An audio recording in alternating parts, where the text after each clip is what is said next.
Welcome to the Rim Brake Rodeo. We hope this video helps. In this video, I will explain how to reset your Volkswagen Passat service light. Keeping up with your vehicle's maintenance is crucial, and sometimes you just need to clear that service reminder yourself. This guide will walk you through the exact steps, ensuring you can confidently perform this task.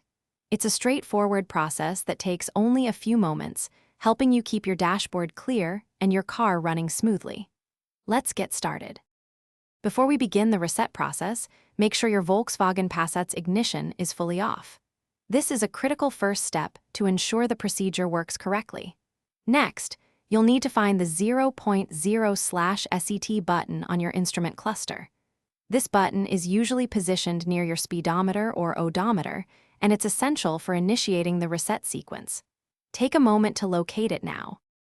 Now let's perform the reset. Press and hold the 0.0/SET button firmly. While keeping it pressed, turn your ignition key to the on position, but do not start the engine. Continue holding the button for about 10 to 20 seconds. You should see the service light begin to flash or disappear. Once it does, you can release the button, indicating the reset is in progress. To confirm the service light has been successfully reset, turn your ignition completely off, then turn it back on. The service reminder light on your dashboard should now be extinguished. If, for any reason, the light remains on, simply repeat the entire procedure from the beginning, paying close attention to each step.